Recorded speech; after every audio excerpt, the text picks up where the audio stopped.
uang kripto, pembayaran dengan menggunakan istilahnya uang elektronik, atau ada lagi istilahnya namanya forex. Forex jual beli metode saham tapi kita di rumah cuman pakai aplikasi. Terima kasih Ibu. Itu kita sebut dengan fiqhu. Nanti boleh tanya Ustaz Azizan lebih dalamnya.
syariat sebelum kita.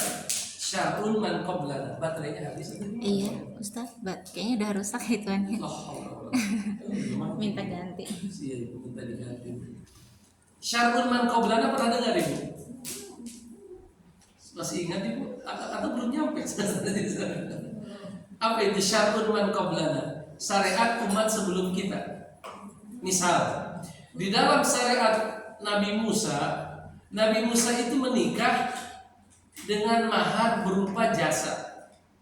Allah sebutkan di Al-Quran, wahai Musa, aku nikahkan kamu dengan satu dari dua putriku itu dengan mahar engkau bekerja 8 tahun.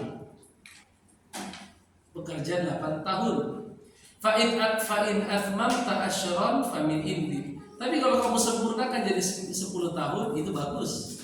Pertanyaannya, ini kan syariat Nabi Musa ya, menikah maharnya tidak berupa benda, tetapi berupa jasa. Dia bekerja 8 tahun. Boleh nggak seseorang melakukan itu? Pak, saya melamar putri Bapak. Oh iya, maharnya kamu sudah punya? Mahar belum Pak. Oh sudah, maharnya kamu bawa mobil angkot saya. Mobil angkot saya selama 5 tahun. Boleh atau tidak? Itulah nanti bahan perdebatan. Jadi perdebatannya nanti, apakah syariat yang ada sebelum kita masih bisa digunakan sebagai syariat kita atau tidak lagi bisa dijadikan sebagai syariat. Maksud saya bahwa ada sumber-sumber selain Quran, Sunnah, Ijma, tetapi memang masih diperdebatkan. Dan itu banyak. Ada namanya al-maslahat mursalah, ada yang namanya saddud dzari'ah. Entah itu sudah sampai atau belum? Sudah, tapi nggak tahu istilahnya. Sudah sampai. Tapi Nggak hafal juga. iya. Tapi sudah pernah mendengar istilah-istilah ini. Alhamdulillah. Minimal itu pernah dengar. Jadi kita tanya mereka. Alhamdulillah. Baik Ibu. Ternyata ilmu agama itu luas juga Ibu ya. Bahkan sangat luas menurut saya. Sangat luas. Pada setiap bidangnya sekarang sudah dijadikan satu jurusan. Kalau di kampus itu sudah jadi apa? Jurusan fikih. Fikih pun bahkan nanti dipecah lagi. Ada fikih jinayah kaitan dengan hukum-hukum pidana. Ada fikih usroh, hanya ngebahas tentang masalah pernikahan, perceraian, warisan. Ada fikih muamalah, hanya berbicara tentang apa? Perdagangan, transaksi. Ada lagi fikih ibadah. Fikih ibadah itu dia hanya fokus mendalami ibadah mahdoh. Sholat apa rukunnya, apa syaratnya, kan begitu ya. Ada lagi yang spesialisasinya, bahkan saya punya kawan S2, S3-nya mendalami masalah ilmu waris. Jadi kalau ditanya beliau spesialisasinya apa? Ahli waris. Artinya spesialisasinya di bidang itu. Artinya makin ke belakang ini orang berusaha mencari bidang yang lebih apa? Spesifik dan dia mendalam. Itu ada sisi positif, ada sisi nggak positif juga, negatif. Artinya itu menunjukkan kualitas kita yang mungkin makin hari ini nggak seperti dulu lagi. Kalau dulu kalau dikatakan dia ahli fikih ya menggambarkan cakupan yang cukup luas. Sekarang kalau dikatakan ahli fikih, mungkin fikih apa? Fikih apa? Allah. Baik Ibu, kita kembali ke fikih haji.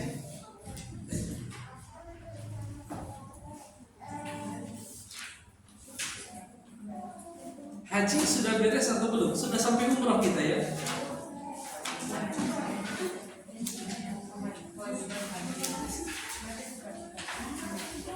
Baik, sekarang kita akan masuk pembahasan tentang hal-hal yang wajib di dalam haji.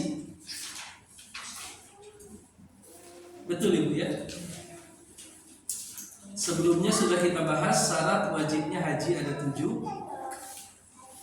Lalu rukun umrah terakhir saya rasa itu. Rukun umrah ya terakhir kali kita bahas. Itu siapa yang lagi bercerita? Lagi cerita apa? Baik. Bismillahirrahmanirrahim. Alhamdulillahirabbil alamin. Wassalatu wassalamu ala asyrafil anbiya'i wal mursalin wa ala alihi wa sahbihi ajma'in, amma ba'du. Ibu-ibu, alhamdulillah untuk kesekian kalinya, banyak tidak terhitung ya, kita berkumpul di tempat ini, tempat yang insya Allah penuh dengan keberkahan. Hari yang baik, hari Jumat, kita berkumpul dalam rangka thalabul ilmi, mencari ilmu. Mudah-mudahan Allah berikan kita ilmu yang bermanfaat dan amal yang soleh insya Allah. Baik, kita akan melanjutkan pembahasan tentang haji. Di pertemuan yang lalu kita sudah bahas rukun haji yang jumlahnya ada 5. Ada yang masih ingat tanpa melihat itu? 1. Ihram. 2. Wukuf. 2, 3 tawaf. 4 sa'i. 5 tahallul. Kalau rukun umrah tinggal dikurangi saja wukufnya. Jadinya ihram, tawaf, sa'i, tahallul. Itu rukunnya. Sekarang kita ingin bahas pembahasan tentang dikatakan di sini oleh penulis rahimahullahu taala, mudah-mudahan penulis buku ini mendapatkan rahmat Allah Subhanahu wa taala. Wa wajibatul haji ghairul arkani salasatu asya. Wa wajibatu al haji, dan wajibat, hal-hal yang wajib. Al-haji yaitu haji, hal-hal yang wajib dalam ibadah haji. Ghairul arkan, selain daripada rukun. Rukun wajib juga. Rukun wajib tidak ini? Apa bedanya wajib yang sifatnya rukun dengan wajib yang bukan rukun? Sah tidaknya? Betul. Artinya kalau wajib yang sifatnya rukun, dia kaitan dengan sah atau tidaknya. Artinya harus ada. Kalau nggak ada, nggak bisa. Nggak disebut udah haji. Orang haji tapi nggak ihram. Tiba-tiba dia nyelonong masuk ke Mekah, tawaf. Nggak ihram dulu. Biasa. Nggak sah hajinya. Atau dia pergi haji tapi nggak tawaf. Nggak sah. Dia pergi haji tapi nggak wukuf. Nggak sah. Dia pergi haji tapi nggak sa'i. Nggak sah. Dia pergi haji tapi nggak tahallul. Apa nggak tahallul? Nggak motong rambut.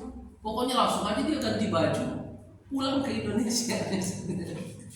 Maka dia meninggalkan rukun.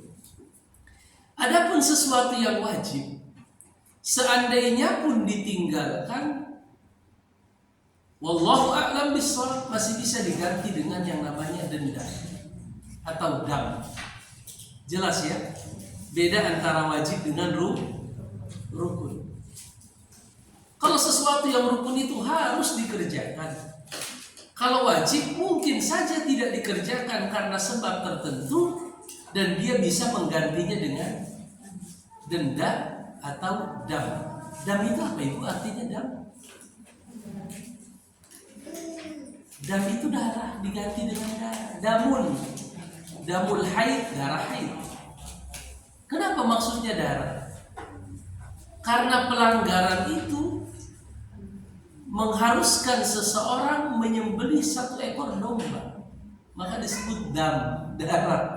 Karena dendanya berupa penyembelihan. Jelas itu Ibu? Baik.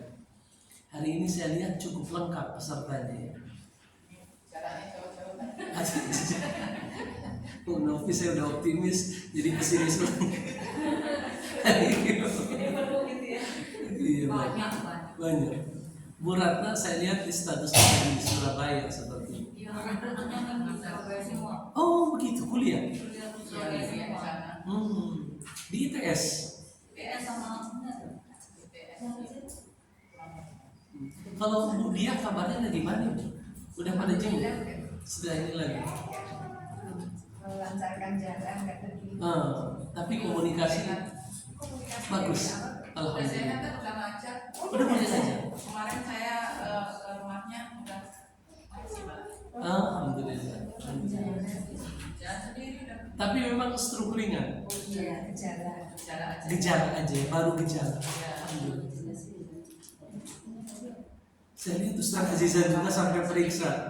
Saya lihat di status Ustaz Azizan juga periksa gula darah, periksa kolesterol. Buat Ustaz Azizan, periksa asam urat, semua diperiksa. Memang harus begitu. Zaman sekarang jauh-jauh hari harus identifikasi sehingga kita bisa antisipasinya lebih baik begitu. Alhamdulillah kalau sudah mulai sehat. Hal-hal yang wajib dalam haji selain daripada rukun. Ini kalimatnya memang saya rasa butuh pemahaman ya. Hal-hal yang wajib selain rukun. Memang rukun gak wajib? Bukan begitu. Rukun juga wajib. Tetapi sifat kewajibannya lebih apa kalau rukun? Lebih kuat. Penekanannya lebih kuat. Iya, lebih kuat penekanannya. Kalau dalam sholat contohnya begini Ibu. Menurut sebagian ulama, tahiyat awal itu adalah wajib. Tahiyat awal adalah apa? Wajib. Tahiyat awal ya. Salat maghrib rakaat kedua tahiyat awal kan? Itu wajib. Walaupun itu termasuk perkara fikih yang diperselisihkan. Tetapi kalau tahiyat awal itu wajib, tetapi ruku itu adalah rukun. Ruku adalah rukun. Sujud itu adalah rukun. Saya kasih contoh begini. Nabi dalam hadisnya pernah bersabda, apabila salah seorang dari kalian lupa tasyahud awal dan dia sudah tegak berdiri, jangan dia kembali. Jelas? Ibu sujud kan di salat maghrib rakaat kedua, di sujud kedua ibu sujud. Harusnya ibu bangkit untuk tahiyat awal. Ibu lupa bahwa itu waktunya tahiyat awal. Kata Nabi, kalau kita lupa itu terbagi ke dalam dua kondisi. Kalau saat kita lupa kita sudah terlanjur tegak berdiri untuk memasuki rakaat ketiga, kita lupa tahiyat awal, Nabi melarang kita untuk turun ke bawah. Gak usah ibu balik lagi ke bawah, lanjutkan saja. Jelas ibu? Kata Nabi, kalau kita belum tegak berdiri masih bungkuk, balik lagi. Apa bedanya? Bedanya begini. Kalau ibu masih posisi bungkuk belum tegak berdiri, artinya ibu belum memasuki rukun sholat. Apa itu rukun sholat? Berdiri. Berdiri dalam sholat wajib itu rukun. Maka ibu boleh balik lagi untuk mengerjakan yang wajib. Tetapi kalau ibu sudah tegak berdiri, artinya ibu sudah memasuki rukun. Tidak boleh meninggalkan rukun dikarenakan sesuatu yang wajib. Terus solusinya apa? Solusinya tinggal nanti sujud sahwi di akhir. Jadi yang wajib itu kalaupun ditinggal masih bisa diapakan? Ditambal, ditutup. Tapi kalau rukun, saya sholat maghrib di rakaat kedua, harusnya saya sujud 2 kali, saya hanya sujud 1 kali. Mungkin nggak terjadi, sangat bisa. Apalagi dalam kondisi lagi banyak apa? Pikiran, lagi pusing-pusing. Tapi orang Malaysia bilang pusing-pusing jalan-jalan. Lagi pening. Ya Allah, kok saya cuma 1 kali sujud, harusnya sujudnya 2 kali. Saya udah berdiri, nggak peduli karena itu rukun, harus balik lagi ke tempat semula. Karena berdiri dengan sujud itu satu level. Sama juga kayak ibu bilang begini. Siapa itu? Sama juga ibu harusnya ruku malah sujud. Ibu harusnya ruku malah ya mungkin karena banyak pikiran Allahu Akbar begitu.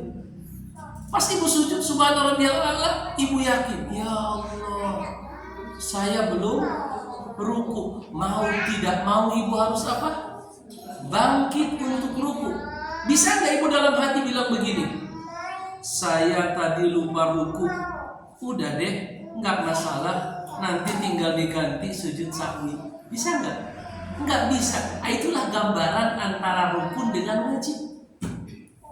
Dua-duanya wajib nggak? Wajib. Cuman yang satu itu harus. Jelas Bu Yusma? Ihram itu harus. Wukuf itu harus. Tawaf itu harus. Sa'i itu harus. Tapi kalau wajib ihram dari miqat. Tapi kalau saya nggak dari miqat, dam, membayar. Pakai apa bayarannya? Sembayang. Jelas atau tidak? Baik. Apa saja ibu? Coba kita lihat. Yang pertama al-ihramu minal miqat. Ihram dari miqat. Ibu-ibu masih ingat pembahasan miqat? Miqat terbagi menjadi berapa? 1 miqat, 2 miqat tempat. Kalau miqat waktu untuk umroh kapan? Kapan aja? Pertanyaan saya menjebak, tapi ibu bisa jawab. Kalau ihram untuk haji kapan? Syawal, Zulqa'dah, Zulhijjah. Itu miqatnya. Kalau miqat tempat, siapa yang hafal namanya? Miqatnya orang Madinah namanya apa? Zulhulaifah. Miqatnya orang Yaman. Ya lam. Ya lam. Miqatnya orang Irak. Zatu Irak ya? Zatu Irak bukan?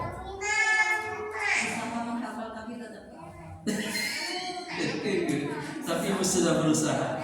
Ibu dapat pahala sesuai. Ada juga miqat orang Najd, yaitu Qarnul Manazil.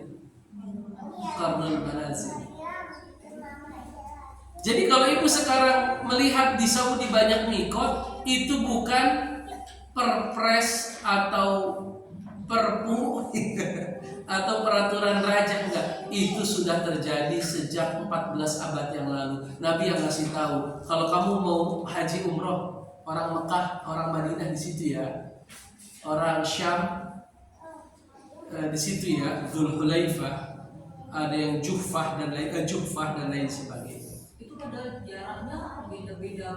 Jauh ke Mekah itu ada yang sampai 70, ada yang Iya, betul. Tetapi dia yang dihitung itu adalah arah dengan asal muasal jamaah haji. Jadi yang datang dari arah Yaman sana masuknya dari apa? Artinya itu miqat itu diletakkan di rute yang pasti dilewati oleh jamaah haji yang datang dari semua pelosok. Ada dari Syam, ada dari Yaman, ada yang dari Irak, ada yang dari Madinah, ada yang dari Najd kan? Itu mereka punya apa? Punya rute tradisional. Artinya pasti lewat situ. Mereka itu mempunyai jarak yang minimal hampir sama lah. Iya. Jarak dari tempat-tempat itu ke tempat ternyata beda. Tidak harus. Bahkan di Mekah ada miqat yang dekat itu. Iya. Apa Zikronah atau apa namanya? Miqat yang dekat. Iya. Jelas? Berarti ihram dari miqat hukumnya apa? Ihram dari miqat hukumnya apa? Kalau saya nggak ihram dari miqat, tapi ihram dari tempat lain, sah nggak haji saya? Sah. Udah begitu aja, nggak usah bayar dam. Itulah yang dilakukan oleh orang Indonesia yang melakukan haji tamat. Baik. Kewajiban yang kedua, ibu-ibu boleh lihat di buku, adalah ramyu al-jimar as-salasah. Melempar jumroh yang jumlahnya 3. Ula, wusto, aqobah. Ada berapa? 3. 1 jumroh apa namanya? Ula.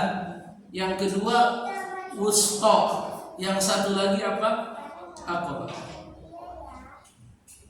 Kapan ibu-ibu kita melempar jumrah itu?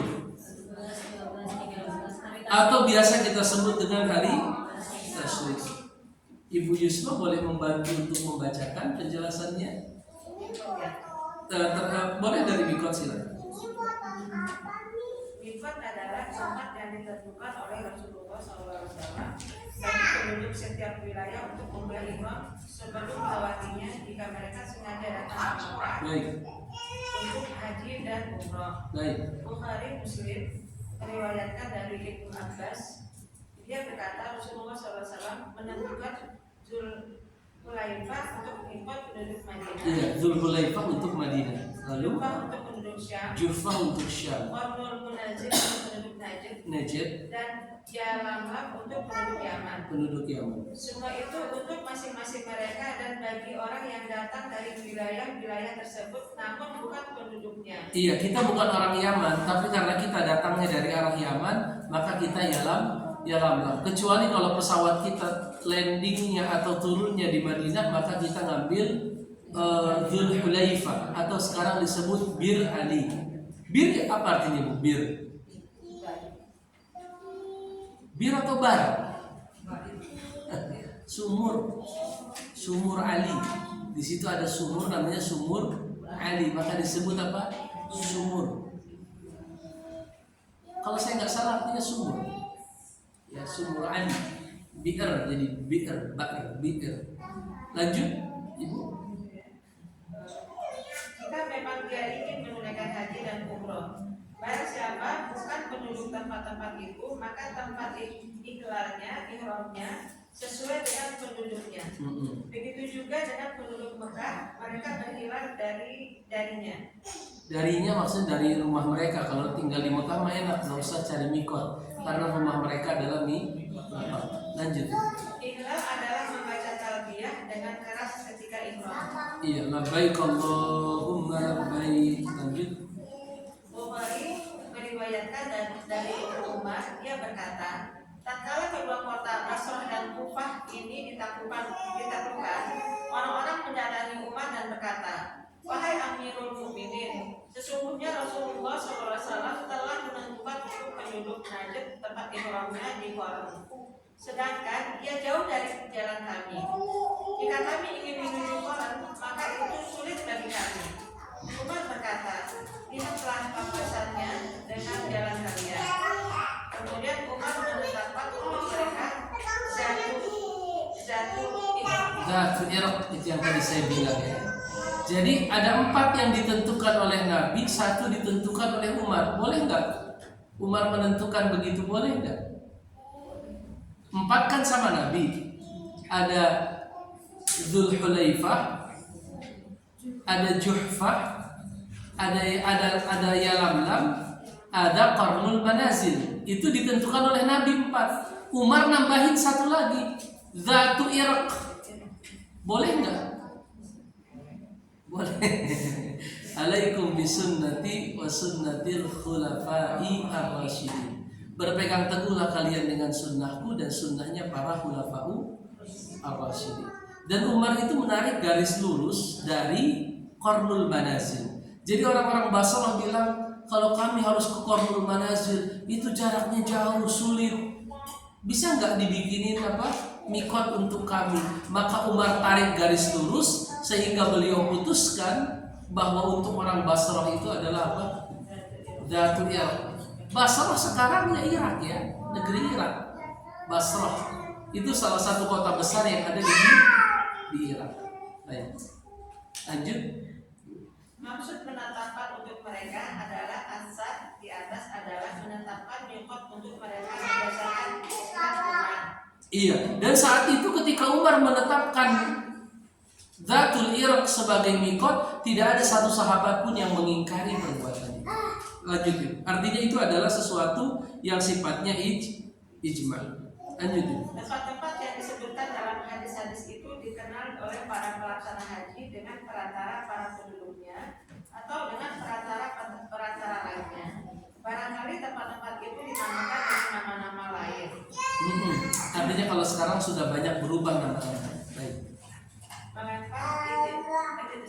Lanjut Ibu sedikit lagi. Melempar ketika jumroh dilakukan pada hari tasyrik, yaitu tanggal 11, 12, dan 13 Zulhijjah. Baik Ibu. Melempar jumroh Aqabah saja dilakukan pada hari nahar. Hari nahar itu tanggal 10. Jadi kalau tanggal 10 hanya melempar jumroh Aqabah saja. Hari nahar itu adalah hari penyembelihan, yaitu tanggal 10. Lanjut Ibu. Penyembelihan binatang kurban yaitu tanggal 10 Zulhijjah. Bukhari meriwayatkan bahwa Ibnu Umar melempar jumroh yang dekat dengan 7 kerikil. Kemudian bertakbir mengiringi setiap pelemparan kerikil. Setiap lemparannya diikuti dengan takbir ya. Lanjut Ibu. Kemudian maju untuk turun ke dataran. Setelah itu dia berdiri lama sekali seraya menghadap kiblat. Dia berdoa dan mengangkat kedua tangannya. Kemudian dia juga melempar jumroh wusta. Dia menuju arah kiri dan turun ke dataran. Setelah itu dia berdiri lama sekali seraya menghadap kiblat. Dia berdoa dan mengangkat kedua tangannya. Kemudian dia melempar jumroh Aqabah dari pertengahan lembah dan tidak berdiri di dekatnya. Setelah itu dia berkata, beginilah saya melihat Rasulullah SAW melakukannya. Berarti itu tata cara melempar jumroh ya. Masing-masing jumroh berapa kerikil Ibu? 7. Itu kerikil-kerikilnya dibersihkan tidak Ibu? Apa dibiarin aja ngumpul di situ? Kan kita lempar kerikil, itu jatuh ke bawah. Itu dikumpulin nggak kerikil? Atau dibiarin aja di situ? Hah? Biar udah dibersihin nanti. Dibersihin jadi sebar lagi supaya orang ambil lagi dari situ ya. Jadi tiap kali kita akan melempar kerikil, kita berdoa dalam kondisi menghadap Ka'bah. Lalu kita melemparnya 7 kali. Yang pertama adalah ula, kemudian bergeser ke wusto. Wusto itu pertengahan ya dalam bahasa Indonesia. Yang terakhir adalah Aqabah ya, jumroh Aqabah. Baik. Masih ada Bu Yusma atau sudah habis? Jumroh adalah kumpulan kerikil di Mina. Jumroh itu dari kata jamar. Jamar itu kerikil. Jadi melempar jumroh artinya melempar batu kerikil. Lanjut Ibu. Jumroh yang dekat maksudnya dekat dari Mina, yaitu jumroh yang paling kecil. Kita sebut dengan ula, jumlah ula. Lanjut. Aqabah adalah bagian bukit yang sulit didaki dan selainnya. Maksudnya adalah jumroh yang paling besar. Iya, falaqatahamal aqabah. Tetapi kalian tidak mau melewati jalan yang menanjak. Wa ma adraka mal aqabah. Tahukah kalian apa itu jalan yang menanjak? Fakku raqabah, yaitu membebaskan budak. Jadi Allah umpamakan membebaskan budak itu sebagai jalan yang menanjak. Artinya nggak mudah. Zaman dulu orang mau membebaskan karena harganya mahal. Dan makin banyak budaknya, ibaratnya makin banyak apa? Centeng atau dan orang bangga kalau dia banyak pengawalnya. Lanjut Ibu. Atau sudah ya? Masih ada. Melempar jumroh pada hari nahar adalah setelah terbit matahari. Sedangkan ketika hari tasyrik dilakukan setelah matahari tergelincir. Iya, kalau hari tasyrik 11, 12, 13 itu kita melemparnya setelah zuhur. Pokoknya 11, 12, 13 kerjaan kita cuma apa? Melempar aja. Habis gitu ngapain Ibu? Siapa yang pernah haji? Habis gitu ngapain? Istirahat aja. Paling zikir, paling duduk. Nggak ngapa-ngapain. Cuman melempar jumroh saja. Jelas Ibu-Ibu? Baik. Masih ada Bu Isma atau sudah? Diriwayatkan dari Jabir, dia berkata Rasulullah SAW melempar jumroh pada hari nahar di waktu duha. Baik. Pada hari-hari setelahnya beliau melakukannya setelah tergelincir matahari. Baik, berarti kalau tanggal 10 melemparnya di waktu duha dan di hari setelahnya adalah setelah zuhur. Abu Daud diriwayatkan dari Aisyah, dia berkata, kemudian beliau kembali ke Mina dan menetap di sana selama hari tasyrik. Beliau melempar jumroh jika matahari telah tergelincir, setiap jumroh dengan menggunakan 7 buah batu. 7 buah batu. Anggapan bahwa mencukur rambut merupakan bagian dari kewajiban haji adalah perkataan yang lemah. Pendapat yang kuat menyatakan bahwa ia adalah salah satu rukun haji dan umroh. Iya. Kalau kata Ibu yang mana? Mencukur itu adalah rukun atau wajib? Coba diulang lagi, rukun haji ada berapa? 1, ihram. 2, wukuf. 3, tawaf. 4, sa'i. 5, cara tahallul gimana? Dia tahallul pasti mencukur. Oleh karenanya kata beliau, pendapat bahwa mencukur ini adalah sesuatu yang wajib lemah. Karena justru mencukur itulah caranya tahallul. Bagaimana tidak terbayang tahallul tanpa apa? Tanpa mencukur. Jelas ibu-ibu? Baik.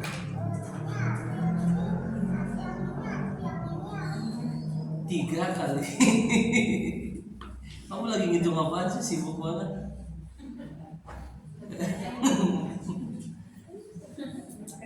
Kalian belum kenalan tahu, harusnya perkenalkan diri dulu kan di depan. Harus berdiri di depan, terus perkenalkan diri, perkenalkan namanya siapa, rumahnya di mana. Ayo siapa yang duluan maju ke depan. Tapi nggak ada hadiahnya sih, nanti aja deh. Baik. Sekarang kita bahas sunnah-sunnah haji. Kita bahas apa ibu-ibu? Sunnah-sunnah haji. Kata beliau di sini, sunanul haji sab'un. Sunnah-sunnah haji itu ada 7. Yang pertama adalah hendaknya kita melakukannya secara ifrad. Secara apa ibu? Memang haji ada berapa ibu-ibu? Ada 3 ya. Ada haji ifrad, ada haji qiran, ada haji tamattu. Ada ifrad, ada qiran, ada tamattu. Orang Indonesia rata-rata, bahkan bukan rata-rata ya, semuanya hajinya adalah tamattu, kecuali yang datangnya terlambat. Yang jamaah-jamaah furoda, ada yang berangkatnya 2 hari sebelum, sehari sebelum. Jadi nyampe ke sana mereka nggak umroh dulu, tapi langsung menuju haji. Nah, itu berarti ifrad. Tinggal nanti umrohnya setelah beres melaksanakan haji. Jadi tanggal 13 mereka beres haji, tanggal 14-nya mereka melakukan umroh. Itu ifrad namanya. Jadi disunahkan ibu-ibu kalau ingin haji tamattu atau ifrad yang lebih bagus. Kalau menurut buku ini yang utama ifrad. Karena Nabi hajinya cuma 1 kali dan beliau melakukannya dengan cara ifrad. Haji apa namanya ibu? Ifrad. Apa itu haji ifrad? Ada penjelasannya di situ. Taqdimul haji alal umrah. Mendahulukan haji dibandingkan umrah. Berarti udah beres dulu haji semua ibu. Tadi yang saya bilang haji apa tuh namanya? Furoda. Yang datangnya udah mepet-mepet. Mereka kan harap-harap cemas ini, pisahnya keluar atau tidak. Akhirnya 1 hari sebelumnya, ada kawan saya begitu, 1 hari sebelumnya baru keluar pisahnya. Dia terbang, tapi terbangnya langsung kemana? Ke Mekah. Dari Jeddah langsung dia ke Mekah untuk wukuf. Kalau ihram dulu tentunya ya. Ihram, habis ihram baru dia langsung tujuan pertamanya wukuf. Itu haji ifrad namanya. Alasannya ibu boleh lihat di buku. Li'annahu sallallahu alaihi wasallam hakadha fa'ala fi hajjatil wada. Karena itulah yang dilakukan oleh Nabi dalam peristiwa haji wada. Jadi dalam haji wada itu Nabi melaksanakan secara apa ibu? Ifrad, bukan secara tamat.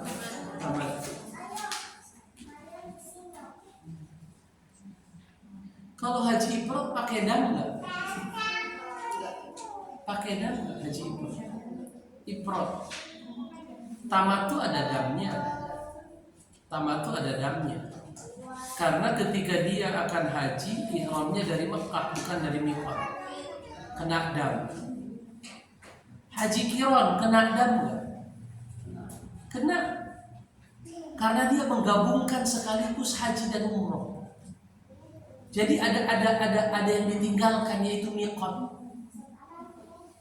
Sedangkan haji ifrad itu tidak terkena dam sama sekali. Karena haji dulu beres haji, keluar lagi cari miqat terdekat, baru apa? Masuk lagi umroh. Itu memang benar-benar dipisah antara apa? Kalau qiran itu dua niat sekaligus. Dua niat sekaligus. Dia niat umroh dulu. Ketika akan tawaf dia niatkan juga haji, tawaf haji. Jadi double. Ada apa namanya? Satu aktivitas tetapi niatnya dua, haji dan umroh. Kalau tamattu dipisah. Dipisah enggak? Umroh dulu udah beres. Nanti baru dia wukuf. Tetapi masalahnya haji tamattu itu yang membedakan dia dengan haji ifrad, yaitu dia dari Mekah apa namanya? Miqatnya. Yang saya pahami begitu. Atau bisa juga perbedaannya, Ibu, wallahu a'lam bishawab. Kalau ifrad itu haji dulu baru umroh. Kalau tamattu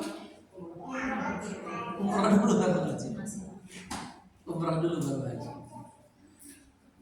Memang haji ini kalau nggak dipraktekkan agak bikin pening kepala. Betul nggak Bu Ambar? Betul. Maka Bu Ambar harus lebih kencang doanya supaya berangkat haji. Kita semua insya Allah berangkat haji. Karena kalau haji, saya waktu kuliah juga merasakan sama kayak ibu-ibu. Bikin kepala kita agak apa? Pusing. Karena kita belum bisa membayangkan secara visualisasinya gimana. Dari Madinah kemana dulu nggak bisa. Kalau yang sudah pernah walaupun sekali dia enak. Oh, ini yang saya lakukan dulu. Jelas ini. Baik.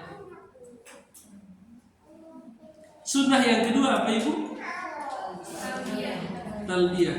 Dijelaskan di sini hendaknya talbiyah yang dipakai adalah talbiyahnya Rasulullah Sallallahu Alaihi Wasallam, sebagaimana diriwayatkan Bukhari dan Muslim dari Ibnu Umar bahwa Rasul berkata, labbaik Allahumma labbaik, labbaik la syarika laka labbaik, innal hamda wan ni'mata laka wal mulk la syarika lak.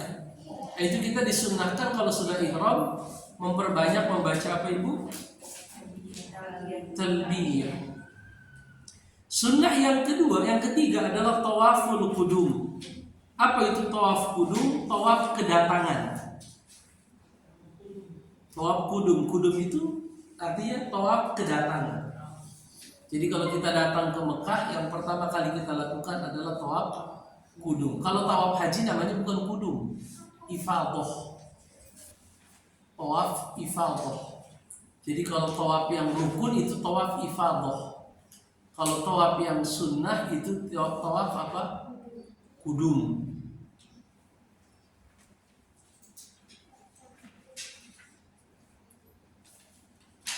Ibu lihat di buku, Imam Bukhari meriwayatkan ada, begitupun Imam Muslim meriwayatkan dari Aisyah radhiyallahu taala anha berkata, anna sesungguhnya awwala syai'in, hal pertama, bada'a bihin nabi, yang dengannya Nabi memulai, hina tatkala qadima, beliau sampai Makkah, ke kota Mekah, annahu beliau tawaddoa, beliau wudu, summa lalu tawaf bil bait, di rumah.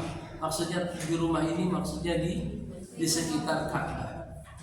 Jadi hal pertama, kalau kita biasanya urutannya ya ibu-ibu yang naruh barang di apa namanya istilahnya di maktab atau apa itu ya, naruh barang di hotel. Setelah itu langsung kita melakukan tawaf qudum. Kalau dalam umroh ada nggak tawaf qudum? dalam umroh. Kalau dalam umroh mau nggak sekaligus dia. Kalau dalam umroh tawaf kudumnya sekaligus tawaf umroh. Jelas ibu? Jadi ibu bayangkan ibu dari Madinah transit di Bir Ali untuk ngambil mikot. Ibu sudah siap-siap untuk ihram, lalu ibu naik bis sambil mengatakan labbaik Allahumma umroh. Lalu ibu sepanjang jalan labbaik Allahumma labbaik labbaik la syarika begitu. Akhirnya bis sampai di kota Mekah, ibu turunkan koper, simpan di hotel, turun dari hotel, lalu pergi ke Masjidil Haram untuk melakukan tawaf umroh. Jelas ibu? Namanya tawaf apa? Tawaf umroh. Ya sudah, kalau tawaf umroh itu rukun. Habis tawaf umroh kita salat 2 rakaat di Hijr Ismail, di Maqam Ibrahim. Setelah itu disunnahkan minum air Zam-Zam. Setelah itu kita sa'i 7 kali putaran. Beres 7 kali putaran, artinya sudah sempurna umroh kita, tinggal motong rambut, beres. Sudah beres. Sederhana kalau umroh itu sederhana, dan haji juga sederhana. Cuman tambahannya kalau yang rukun wukuf, kalau yang bukan rukun yaitu tambahannya adalah melempar jumroh. Itu tambahannya kalau ibadah apa? Ibadah haji. Jelas ibu ya? Baik.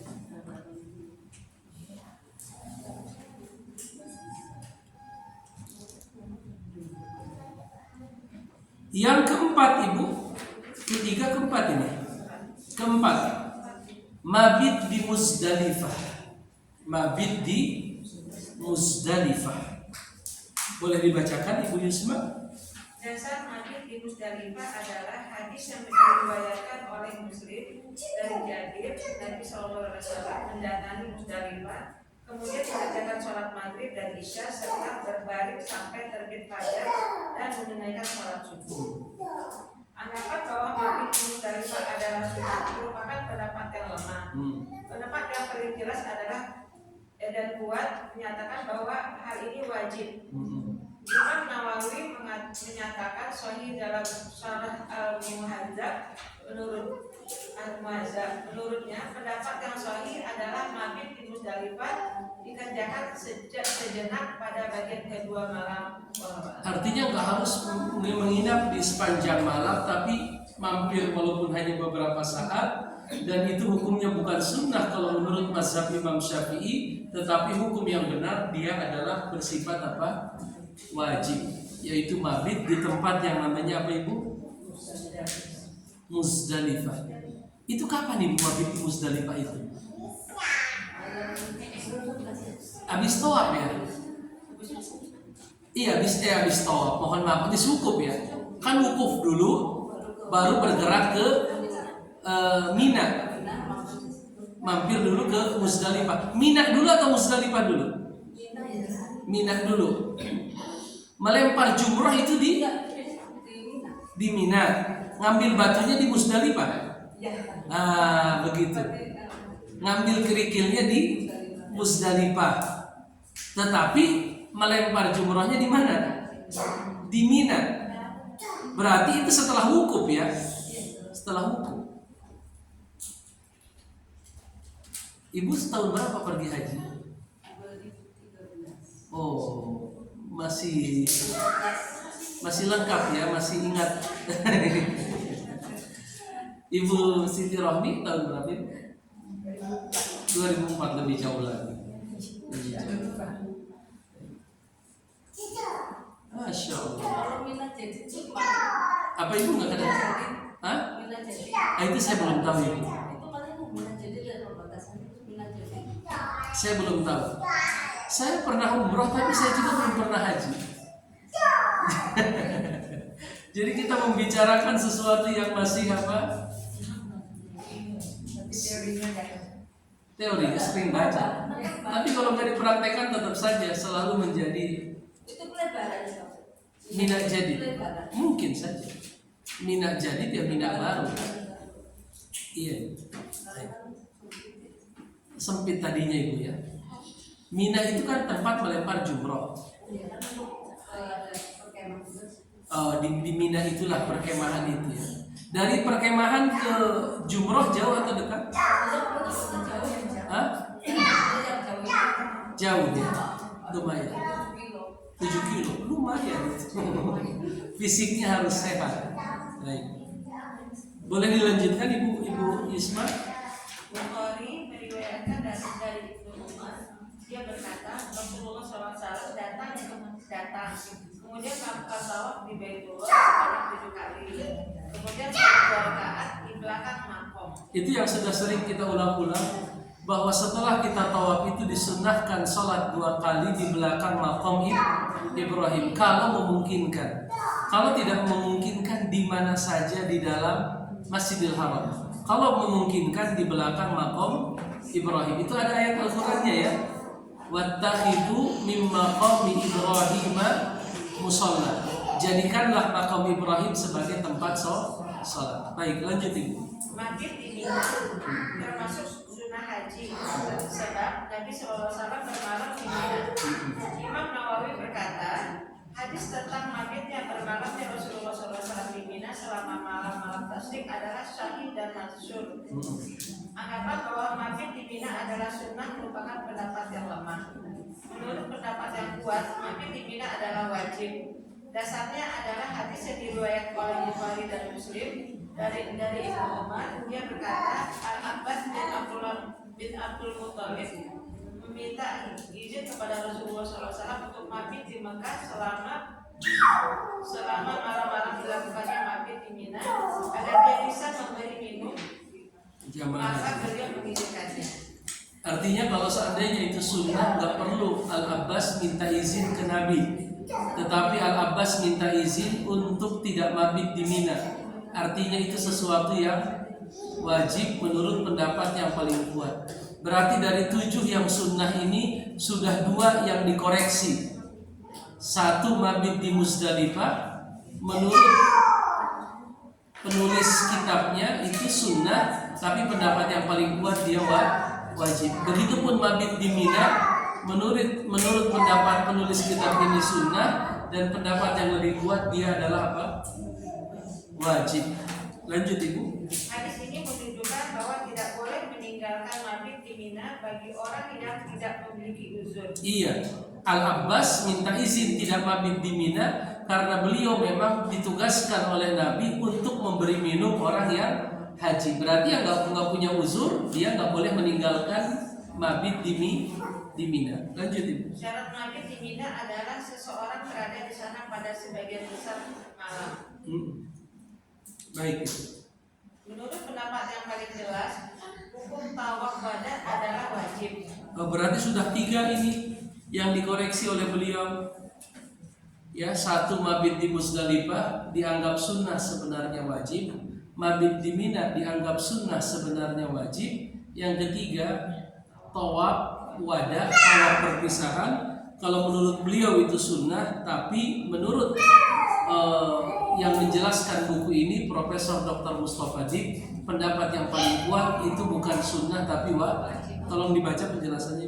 Dasarnya adalah hadis yang diriwayatkan oleh Muslim dari Ibnu Abbas. Dia berkata, orang-orang pergi dari setiap penjuru, maka Rasulullah SAW bersabda, janganlah salah seorang di antara kalian pergi sampai menunaikan kewajiban terakhirnya di Baitullah.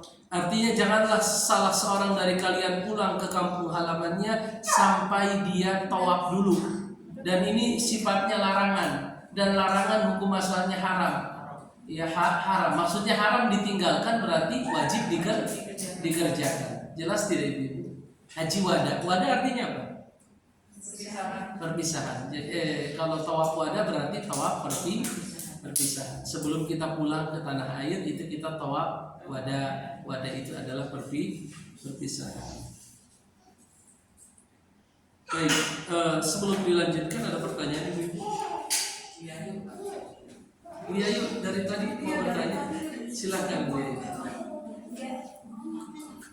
Ya jadi Bu. Masih belum paham tentang haji. Jadi kan haji itu kan ada 3 ya, ada ifrad, ada kiran. Ada 1 haji ifrad. Terus apa kiran? 1 yang ketiga tamattu. Tamattu. Kata Ustaz, jadi kalau tamattu pasti kena denda. Pasti kan. Kan misalnya ihram di mikot. Ihram di mikot itu untuk umroh. Kalau di Untuk hajinya dia dari hotel, ihram dari hotel ke Arafah untuk wukuf. Jadi ritual pertama dalam haji setelah ihram adalah wukuf. Dalam ritual ibadah haji, ritual pertamanya adalah apa? Wukuf. Kena dendanya, kenapa? Karena harusnya untuk haji itu ihram dari mikot, untuk umroh ihram dari mikot. Dan dia ihram dari mikotnya cuma sekali ketika akan umroh saja. Ketika akan haji dia ihramnya dari hotel. Harusnya ihramnya dari mikot. Jadi saya mau tamattu ya, saya mau tamattu. Berarti saya dari Madinah udah pakai baju putih kan, ihram. Saya ke Bir Ali, udah putih semua tuh. Labbaik Allah umroh. Saya umroh kan, naik bis, nyampe ke Mekah, saya tawaf umroh. Habis tawaf umroh, saya sholat 2 rakaat di makam Ibrahim. Jelas? Habis dari makam Ibrahim, saya pergi ke Mas'a. Mas'a itu tempat sa'i. Saya mulai sa'i dari, saya nggak nyebutin sunnahnya ya. Kalau sunnahnya nanti banyak. Nyampe di sofa, ngadep dulu ke Ka'bah berdoa. Kita yang rukun-rukunnya saja. Dari sa'i, sofa, marwah 1 kali. 7 kali berarti habisnya nanti di marwah kan begitu. Itu saya sudah dianggap selesai. Cuman masalahnya saya ini dapat kloter pertama, Ibu Yayu. Kloter saya pertama. Saya berangkat di awal Zulqa'dah. Di awal Zulqa'dah. Berarti saya masih nunggu sekitar 1 bulan sampai haji itu dimulai. Ritual umroh saya sudah beres karena saya sudah ihram dari mikot di Bir Ali. Saya sudah tawaf ketika nyampe ke Mekah. Saya sudah sholat 2 rakaat, saya sudah sa'i, saya sudah tahallul. Saya pakai baju ini lagi, pakai baju biasa. Ya jadi orang Mekah. Ngapain itu? Yang Bu Novi bilang tamasya, makan turu. Tamattu. Jadi pada kurun waktu saya menunggu datangnya waktu wukuf, waktu dimulainya haji, saya tamattu. Tamasya, makan, turu, ya jalan-jalan, makan dan tidur. Itu aja kerjaannya. Makanya disebut tamattu, bersenang-senang. Haji bersenang-senang. Karena dia nyampe sana bisa 1 bulan liburannya. Menunggunya. Kalau kita datangnya di kloter pertama, karena kan ada keterbatasan transportasi sehingga proses penerbangannya itu bisa 1 bulan untuk memastikan 200.000 orang itu sampai ke sana. Nah, Ibu Yayu, besok tanggal 9 Zulhijjah. Berarti saya sudah mulai pakai pakaian ihram kan? Harusnya saya keluar dulu dari Mekah, cari mikot. Nah, saya nggak melakukan itu. Saya dari hotel di mana? Karena kan kebayang 200.000 orang lawan arah. Kebayang tidak? Orang kita Indonesia 200.000 orang. Kalau semuanya ngambil haji ifron atau qiron, semuanya harus keluar dulu dari Mekah 200.000 lawan arah. Ada kesulitan. Maka pemerintah memutuskan kita harus tamattu. Bagaimana cara tamattu? Dari hotel, saya udah pakai pakaian ihram, saya keluar menuju wukuf. Mikotnya di hotel. Bukan mikotnya, ihramnya di hotel. Saya nggak ihram dari mikot, tapi ihram dari hotel. Itu pelanggaran. Saya meninggalkan yang wajib, maka saya harus bayar dam. Apa itu dam? Darah.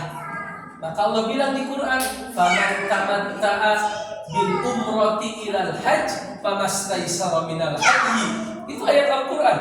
Barang siapa yang melakukan tamattu dari umrah ke haji, maka sembelihlah sembelihan yang mudah. Itu ayat Al-Qur'an. Paman lam yastati, kalau nggak bisa kata Allah, puasalah 3 hari di tanah suci dan 7 hari kalau sudah sampai ke kampung halaman. Tilka asyaratun kamilah. Itulah 10 hari yang sempurna. Jelas Ibu? Baik. Nah, kalau haji ifrad enggak begitu. Haji ifrad saya mau haji. Waduh, Aduh ini udah besok udah wukuf nih. Saya dari Jeddah dari mikot terdekat. Setahu saya mikot terdekat dari Jeddah namanya Qarnul Manazil. Apa? Saya pergi ke Qarnul Manazil. Saya apa? Mikot untuk haji. Nyampe ke Mekah saya tawaf kudum. Habis tawaf kudum saya wukuf. Jelas? Habis wukuf ngapain ibu? Nafar. Apa namanya bergerak? Bergerak ke Musdalifah. Begitu ya? Ngumpulin kerikil. Dari Musdalifah, dari ke Mina. Di Mina itulah saya akan menginap selama 11, 12, 13 untuk melakukan ritual lempar jumrah. Jelas ibu? Baik. Nah itu namanya ifrad. Kalau ifrad beres nanti saya lempar jumrah hari ketiga, saya keluar lagi ke mikot untuk melaksanakan umroh. Jelas? Yang agak sulit itu kirot. Kalau misalnya itu kena denda, Apa itu? Ifrad. Gak ada ifrad kena denda. Ifrad gak kena denda karena tidak ada pelanggaran sama sekali. Ifrad gak kena denda. Coba ada nggak penjelasannya ifrad? Di situ ada penjelasannya bahwa ifrad gak kena denda. dari kalau penjelasan dia masuk, Iya. maksudnya dia nggak akan kena denda. Nggak akan kena denda. Tapi ada luar ada. Ya dari ini tak kemarin itu dari sini itu udah menggunakan makan ikhram untuk mempersingkat karena udah berapa hari itu loh sampai lama berangkat lah. Terus itu dari situ udah minta untuk makan ikhram. Iya. Tapi terus kemudian ke Jeddahnya itu, terus baru ke mana itu ke Mekah. Nah tapi tetap apa istilahnya kena denda gitu loh, udah dipersiapkan untuk kena denda. Karena mungkin Jeddah itu bukan mikot. Walaupun Kementerian Agama memfatwakan Jeddah itu mikot, tapi kalau Kementerian Haji di Saudi tidak menjadikan Jeddah sebagai mikot. Mungkin dari sisi itu mungkin karena dia berangkatnya dari Jeddah, sedangkan Jeddah itu bukan mikot. Walaupun fatwa dari MUI kalau saya nggak salah, mereka menganggap Jeddah itu mikot. Tapi Syekh bin Baz, ketua komite fatwa di Arab Saudi, mengatakan tidak ada satu dalil pun yang mengatakan Jeddah adalah mikot. Mikot terdekat dari Jeddah adalah Qarnul Manazil, yaitu mikotnya orang-orang Najd. Nah itu butuh penjelasan kenapa kok MUI bilang Jeddah itu adalah mikot. Kok bertentangan antara komisi fatwa di Saudi dengan komisi fatwa di Indonesia.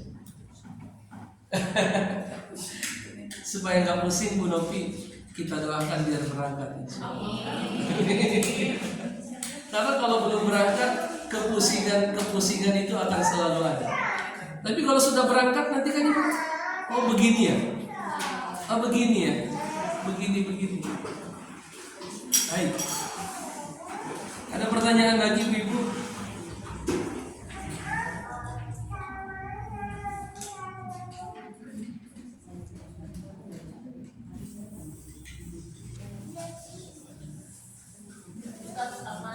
Iya Pak. Ya. Untuk hukumnya badal haji. Baik, badal haji.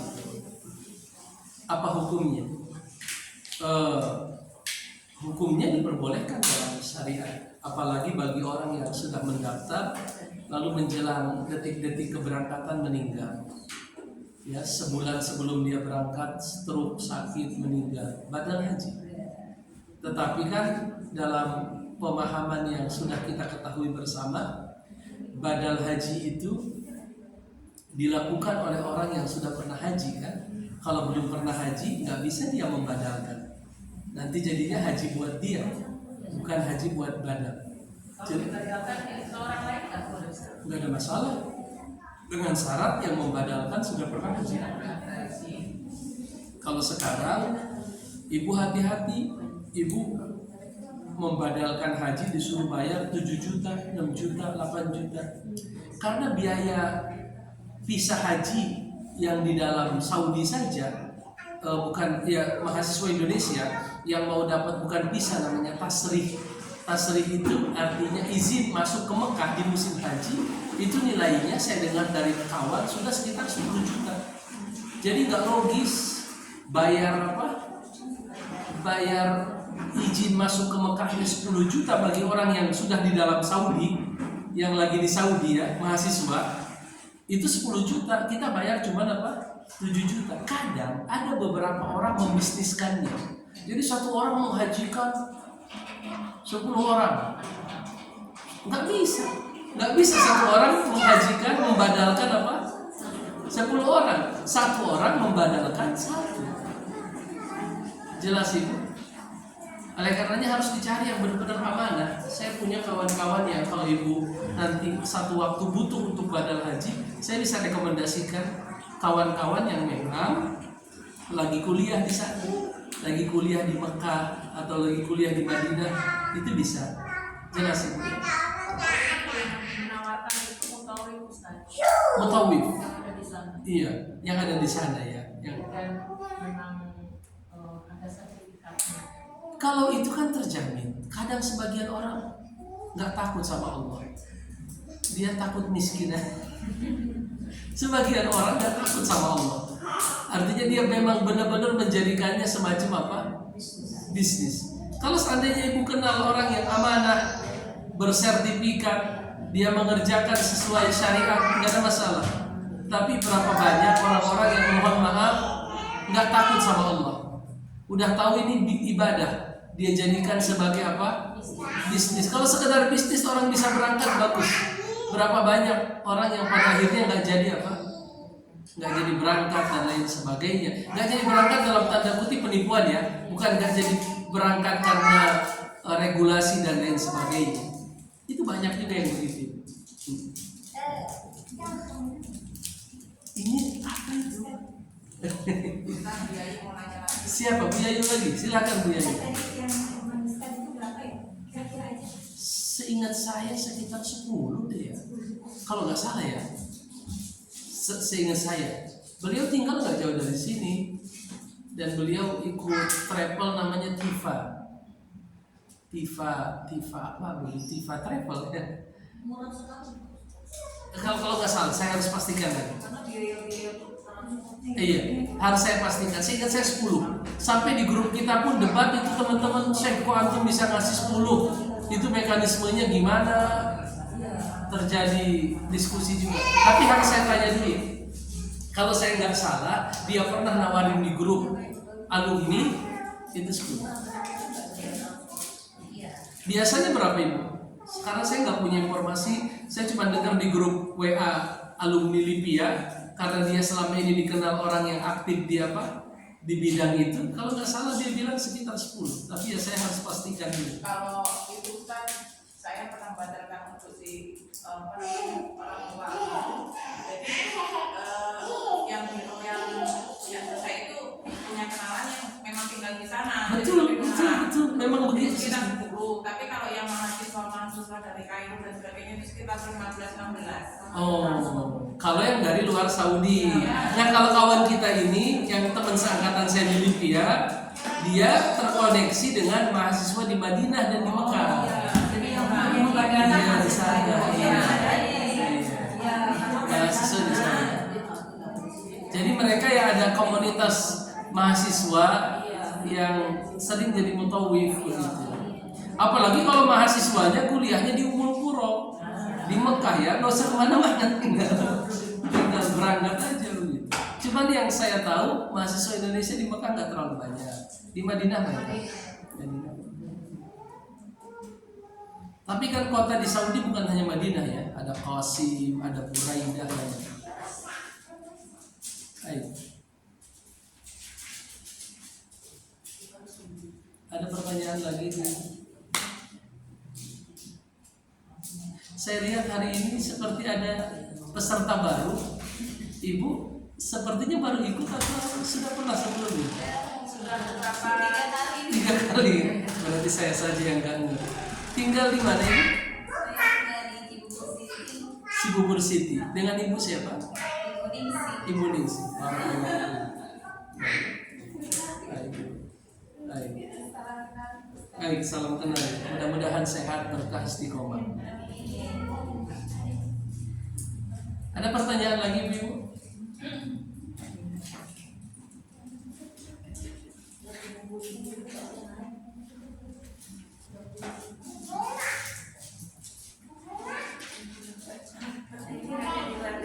Silahkan Bu Yasmin. Kemarin kan ada ngobrol sama teman, dia itu nggak punya anak, tapi sudah wasiat katanya. Surat wasiat itu nggak perlu ada saksi kan Ustaz ya? Surat wasiat. Perlu pakai saksi kan? Kalau ada surat wasiat, berarti ada orang yang diamanahi wasiat. Kalau dia bilang gini, bikin surat wasiat harus ditaruh kali mana? Oh, ditaruh. Betul. Sebenarnya, tapi harus dikasih tahu bahwa di situ ada surat wasiatnya. Harus.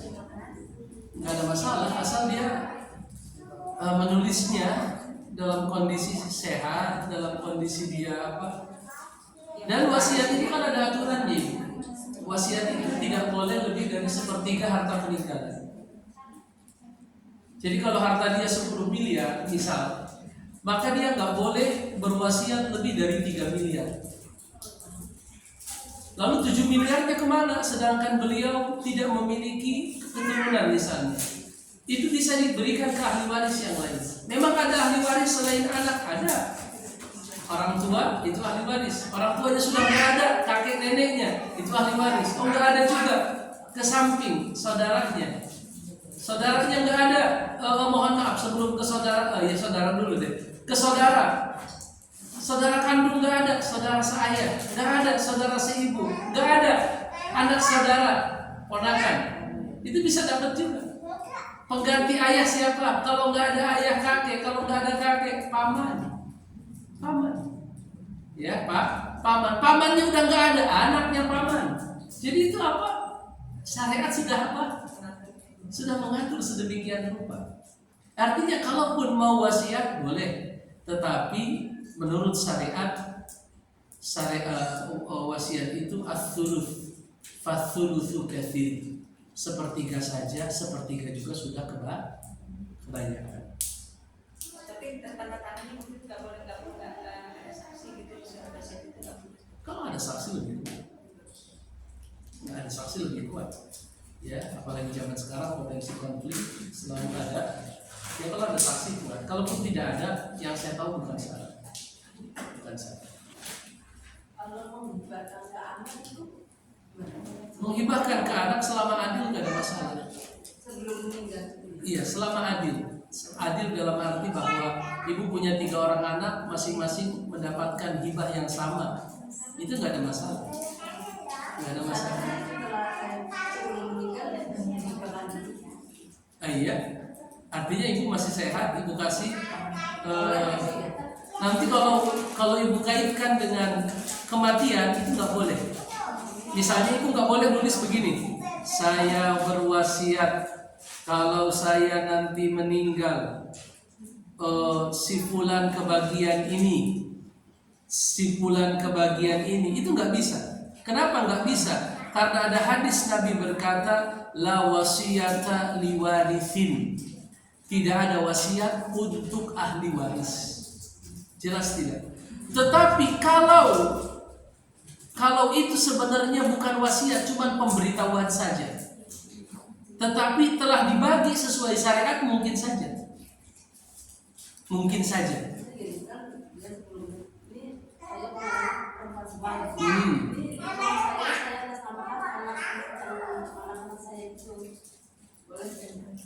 Ya, itu pemberian sifatnya. Tapi yang lain harus dikasih juga. Iya semua. Iya, semua dikasih. Anaknya rumah juga. Jadi rumahnya sama anak rumahnya. Bagus, nggak ada masalah. Rumah itu Ya rumahnya dipakai sekarang. rumahnya satu, Rumahnya cuma satu. di atas namakan 5 orang. 5 orang anak satu. Anaknya cuma Dari sekarang apa? dari sekarang. Dari sekarang udah begitu. Iya boleh. Nggak ada masalah yang saya paham. Itu jadinya hibah, pemberian. Iya. Jadi keluarga bapak dan juga anaknya Jadi ahli waris itu nggak bisa dapat wasiat. Allah dalam hadis Rasul berkata, Innallaha qad a'ta kulla dzi haqqin haqqahu. Allah telah memberikan pada setiap orang bagiannya. Fala wasiyata liwarith. Maka ahli waris tidak boleh dapat wasiat. Kenapa ahli waris tidak boleh dapat wasiat? Karena ada kecemburuan. Bisa jadi anaknya 5, yang diwasiatkan cuma 2, ya. Maka yang 3 akan apa? Akan iri, karena yang nomor 1, nomor 2 mendapatkan tambahan dari wasiat. Maka syariat nggak mau yang begitu. Jelas ditutup pintu itu. Tapi kalau maksud dari wasiat itu begini, tanah yang di sana anak nomor 1, dia laki-laki. Setelah kita lihat luas tanahnya 1000. Anak yang di sana nomor 2 kan tanahnya di sana, dia perempuan. Setelah kita lihat 500. Itu namanya bukan wasiat menurut saya. Menurut saya ya. Tetapi orang tua sedang membantu bagaimana caranya setelah dia meninggal, bagian-bagiannya sudah jelas. Tetapi tidak keluar dari aturan syariat. Jelas tidak? Laki-laki 2 kali bagian perempuan. Lidzakari mithlu hazzin unthayain. Laki-laki adalah 2 kali bagian apa? Perempuan. Jelas Ibu? Kecuali kalau anak laki-laki itu ridho. Misalnya meninggal orang tua mereka, lalu anak laki-laki bilang ke anak perempuan, kita bagilah bagian mama, kasih mama berapa 1/8. Oh sudah, mama udah kita kasih 1/8. Ini sisanya kan kita nih asobah namanya. Gimana dong? Udah, kami anak laki-laki karena anak perempuan cuma 1, kita bagi rata saja. Misalnya, boleh keriduan. Berarti anak laki-laki itu menggugurkan sebagian dari bagiannya. Jelas tidak? Itu nggak ada masalah. Jelas? Kalau saya waktu masih hidup, ini tanah ini untuk kamu yang anak laki-laki ini untuk kamu juga. Nanti yang sudah meninggal itu nggak berlaku. Karena sebenarnya hibah nggak berlaku. Itu kalau memang hibah itu nggak dikaitkan dengan kematian. Bahkan saat itu juga sudah milik. Tapi juga perlu ditulis pakai omongan itu sudah termasuk. Nah itu dia yang saya bilang tidak ada, karena itu kan berarti memberikan, itu akan terjadi kalau nanti meninggal kan. Saya khawatirnya itu masuknya wasiat. Sedangkan wasiat tidak boleh untuk ahli waris. Kalau pemberian saja. Tetapi masalahnya pemberian itu kalau untuk 5 orang agak apa? Agak susah juga. Agak susah. Tapi nanti kita bahas lagi insya Allah.